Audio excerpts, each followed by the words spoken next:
বক্তব্য রাখছেন বাংলাদেশ জামাত ইসলামী বিরামপুর উপজেলার সম্মানিত আমির জনাব হাফিজুল ইসলাম বেশি ভাই। ওয়ালাইকুম রহমতুল্লাহ।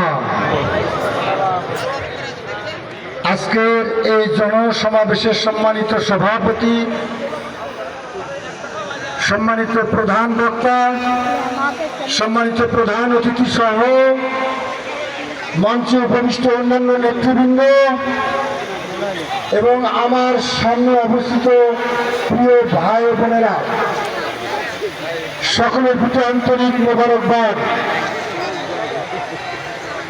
আপনারা জেলা নিয়ে কি করবেন?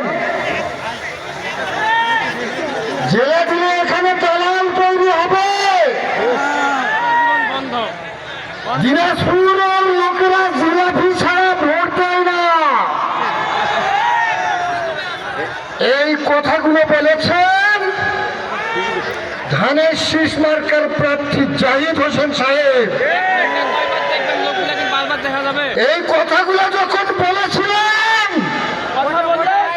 তখন বিএনপির নেতৃবৃন্দ হাততালি দিয়েছিল। শুধু জাহিদ হোসেন সাহেবের কথা নয়, বিএনপির সকল নেতৃবৃন্দ হাততালি দিয়েছিল। অতএব গোটা বিএনপির কথাগুলো আমাদেরকে আগামী 12 তারিখের প্রেক্ষিতে সিদ্ধান্ত নিতে হবে। কথাগুলো প্রত্যেকটা ভোটারের কাছে পৌঁছে দিতে হবে। 6 আসনের মানুষের প্রাণের দাবি যারা জেলা বাস্তবায়ন করবে না নির্বাচিত হলে। আরেকটি কথা,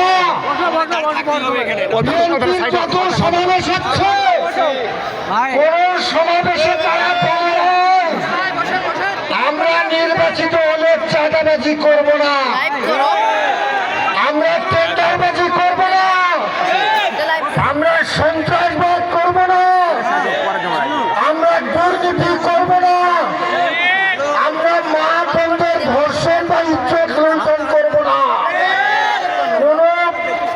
কোন সমাবেশে তারা এ ধরনের বক্তব্য দেয় নাই। এতে প্রমাণ হয় আগামীতে তারা এমপি নির্বাচিত হলে তারা এই সমস্ত দুর্নীতি, চাঁদাবাজি, সন্ত্রাস, মা বোনদের ইজ্জত লুণ্ঠনের সঙ্গে জড়িত হবে। সবাইকে ধন্যবাদ। আসসালামু আলাইকুম রহমতুল্লাহ।